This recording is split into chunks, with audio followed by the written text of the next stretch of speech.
लक्ष्मण का परित्याग। जब इस प्रकार राज्य करते हुए श्री रघुनाथ जी को बहुत वर्ष व्यतीत हो गए, तब एक दिन काल तपस्वी के वेश में राजद्वार पर आया। उसने संदेश भिजवाया कि मैं महर्षि अतिबल का दूत हूँ और अत्यंत आवश्यक कार्य से श्री रामचंद्र जी से मिलना चाहता हूँ। संदेश पाकर राजचंद्र जी ने उसे तत्काल बुला भेजा। काल के उपस्थित होने पर श्रीराम ने उन्हें सत्कारपूर्वक यथोचित आसन दिया और महर्षि अतिबल का संदेश सुनाने का आग्रह किया।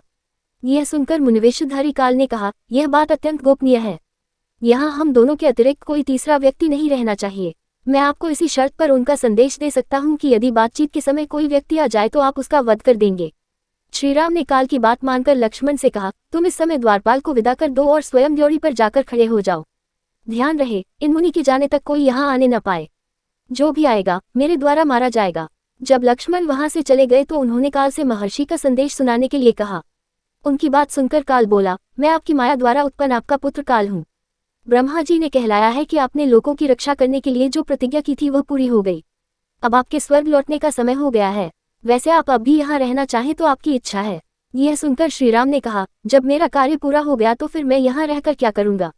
मैं शीघ्र ही अपने लोक को लौटूंगा। जब काल रामचंद्र जी से इस प्रकार वार्तालाप कर रहा था, उसी समय राजप्रासाद के द्वार पर महर्षि दुर्वासा रामचंद्र से मिलने आए। वे लक्ष्मण से बोले, मुझे तत्काल राघव से मिलना है। विलंब होने से मेरा काम बिगड़ जाएगा, इसलिए तुम उन्हें तत्काल मेरे आगमन की सूचना दो। लक्ष्मण बोले, वे इस समय अत्यंत व्यस्त हैं। आप मुझे आज्ञा दीजिए, जो भी कार्य हो मैं पूरा करूंगा। यदि उन्हीं से मिलना हो तो आपको 2 घड़ी प्रतीक्षा करनी होगी। यह सुनते ही मुनि दुर्वासा का मुख क्रोध से तमतमा आया और बोले, तुम अभी जाकर राघव को मेरे आगमन की सूचना दो। यदि तुम विलंब करोगे तो मैं शाप देकर समस्त रघुकुल और अयोध्या को अभी इसी क्षण भस्म कर दूंगा। ऋषि के क्रोधयुक्त वचन सुनकर लक्ष्मण सोचने लगे, चाहे मेरी मृत्यु हो जाए, रघुकुल का विनाश नहीं होना चाहिए। यह सोचकर उन्होंने रघुनाथ जी के पास जाकर दुर्वासा के आगमन का समाचार जा सुनाया। रामचंद्र जी काल को विदा कर महर्षि दुर्वासा के पास पहुंचे। उन्हें देखकर दुर्वासा ऋषि ने कहा, रघुनंदन, मैंने दीर्घकाल तक उपवास करके आज इसी क्षण अपना व्रत खोलने का निश्चय किया है। इसलिए तुम्हारे यहाँ जो भी भोजन तैयार हो तत्काल मंगाओ और श्रद्धापूर्वक मुझे खिलाओ। रामचंद्र जी ने उन्हें सब प्रकार से संतुष्ट कर विदा किया। फिर वे काल के दिए गए वचन को स्मरण कर भावी भ्रातृवियोग की आशंका से अत्यंत दुखी हुए। अग्रज को दुखी देख लक्ष्मण बोले, प्रभु, यह तो काल की गति है। आप दुखी न हों और निश्चिंत होकर मेरा वध करके अपनी प्रतिज्ञा पूरी करें। लक्ष्मण की बात सुनकर वे और भी व्याकुल हो गए। उन्होंने गुरु वशिष्ठ तथा मंत्रियों को बुलाकर उन्हें संपूर्ण वृत्तांत सुनाया।